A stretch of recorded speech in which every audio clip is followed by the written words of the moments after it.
எனக்கு hair care ரொட்டீன்லாம் பண்ணுறதுக்கு time இல்ல அப்படின்னு நினைக்கிறவங்க, வீக்லி ஒன்ஸ் இந்த ஹேர் வாஷ் ரொட்டீன் வந்து ஃபாலோ பண்ணி பாருங்கள். ஹேர் வந்து நல்லா மெயின்டெயின் பண்ணுறதுக்கு ரொம்பவே யூஸ்ஃபுல்லாக இருக்கும்.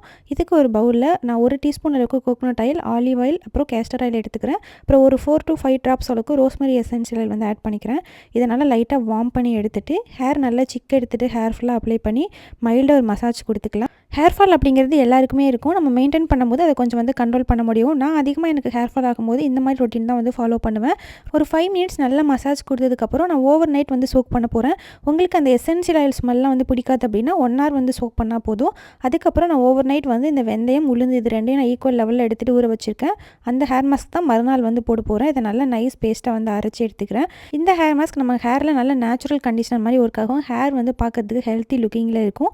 இந்த ஹேர் மாஸ்க் அப்ளை பண்ணிவிட்டு ஒரு 20 மினிட்ஸ் விட்டுட்டு நார்மல் ஷாம்பு யூஸ் பண்ணி ஹேர் வாஷ் பண்ணிக்கலாம். வீக்லி ஒன்ஸ் இந்த ரொட்டீன் பண்ணாவே ஹேர் நல்லாவே மெயின்டைன் ஆகும். ஸோ அடுத்த வீடியோவில் பார்க்கலாமா? பாய்.